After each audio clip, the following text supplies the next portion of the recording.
Hi, ninth graders, and welcome to Truist Stadium in Atlanta, Georgia. Today, our Spirit Day focus is Sports Day, and Mr. Stovall and Mr. Nance have been our inspiration. We could have Sports Day with so many of our collegiate leaders because there's so many of our collegiate leaders who played sports in college and high school, continue to play sports, as you are well aware. So I chose the Truist Stadium, which is the new home of the Atlanta Braves, because the Atlanta Braves World Series, they are kind of my favorite baseball team because I grew up in Atlanta and I spent many weekends, if you will, attending Braves games, not only in my childhood, but in my 20s and 30s. And, you know, the Braves were, for a while, they were called America's team because they were winning so many games and World Series. So really like the Atlanta Braves. And shout out to the Carolina Panthers. We're fortunate to see their stadium, the Bank of America Stadium, from our windows every day. So a little shout out to the Carolina Panthers as well. And today, May 6th, is the day we plan to have our musical, the Lion King Jr. musical, at the Halton Theater at CPCC. And we're not able to do that right now, but we're hoping to do that in the future. So a big shout out to the cast and crew of the Lion King Jr. musical. I'm sporting my Lion King pin to think about today and think about the future when we can share that musical together. So I hope you're keeping up with this read of Into the Clouds. It's a book that we all, I think, should read. A lot of life lessons in this book. And as you know, we are at the point in the book where they decided to come off the mountain, and to say it's been precarious is really an understatement. They're on an ice slope. There's an avalanche. At least two of the climbers, can't really walk or move. And that's where we are. And we're beginning in the middle of page 203, the paragraph that begins, when George Bell lost his footing. When George Bell lost his footing at the top of the ice slope, Bob Craig had been at Camp 7, recovering from the avalanche and trying to get a tent set up on the tiny ledge. He heard a couple of shouts and looked up. A moment ago, the team had been stretched out across 150 feet of ice slope trying to pull Art Gilkey across to the camp. Suddenly, they had vanished. All he could make out was a single ice axe jammed into the slope. Then a curtain of swirling snow came down and obscured it all. Craig summoned whatever strength he had left and crossed the slope, relieved to see Bates, Molinar, and Houston making their way to the camp.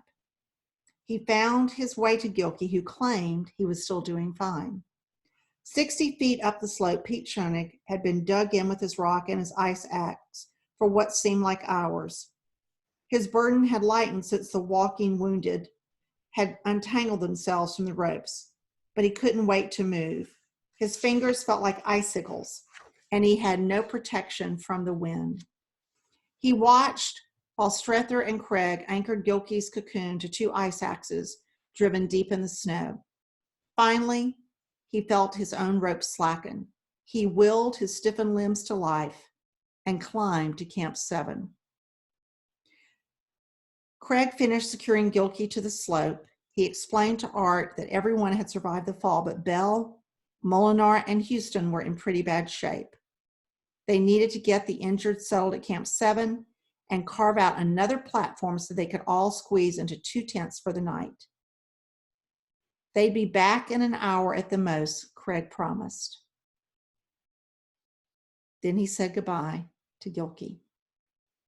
At Camp 7, 7 men shuffled in an exhausted daze around a slope as steep as a roof. They were grateful to be alive, but no one was celebrating. They simply wanted to survive another night. While the snow blew in great gusts across the slope, they wrestled a two-man tent into place on the tiny platform that Schoenig and Gilkey had carved out of the ice nearly 2 weeks before. They anchored the tent with rocks and then pine cones, the wind trying all the while to carry it off like a kite. With the thin nylon flapping in the gale, Houston, Molinar, Bell, and Schoening climbed inside. Schoening was desperate to warm his frosted hands. Houston was still reeling from his head injury. Molinar had cracked a rib in the fall, and he had nasty gashes in his thigh and above his nose. Bell's feet were frozen and fast becoming useless. No one wanted to think about the prospect of getting more disabled climbers down from the mountain. While the wounded huddled together out of the wind, Bates, Craig, and Struther hacked another platform out of the ice. They needed a space just big enough for the small tent Schoening and Gilkey had stayed in on the way up. The tent was made to shelter one person. Somehow they would have to pack 3 into it tonight. While they worked, they thought they could hear Gilkey shouting through the howl of the wind. The 3 men finished as fast as they could and roped up to traverse the ice slope. They knew they didn't have the strength to drag Gilkey back to camp, but the thought they could carve a cave in the snow big enough to protect him for the night. Bates and Struther took the lead. Squinting into the blowing snow, after a few minutes, Bates stopped. This must have been the place where they anchored Gilkey, and yet there was nothing but bare slope. He turned back to Struther. "Art's gone," he said. Struther climbed past Bates and found the groove in the snow where he was certain they had left the cocoon. It looked different somehow. The texture of the snow had changed. A rock he had noticed before wasn't there anymore. It looked like an avalanche had rumbled down the slope, pulled Gilkey from the anchors, and swept him down the mountain. The 3 men looked down the slope, hoping to see a rope caught on a rock and Gilkey's cigar-shaped form resting beneath it. They yelled his name a few times, but they knew it was useless. It was hard to get their minds around. But an hour ago, Gilkey had been lying there bundled in his cocoon, telling Struther he was fine, just fine. Now he was gone. It was as if the hand of God had swept him away, Bates would later say. For years, Art Gilkey had lived to climb. He had chosen work that would take him back to the mountain again and again. His heart was so much in it that his parents had resigned themselves to the risk he took. Near the end, when Houston moved into his tent to care for him, Gilkey refused to admit that the mountain had beaten them. But he had let his guard down the night before with Pete Schoening, the youngest member of the team, lying in his sleeping bag as high above the oceans as he would ever climb. He had said to Pete, "There's no better place to die than K2."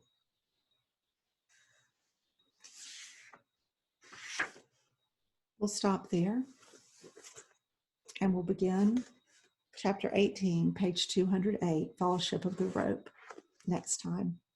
Thanks so much, 9th graders. Hope you're taking care of yourselves, and take care and have a good day. Bye now.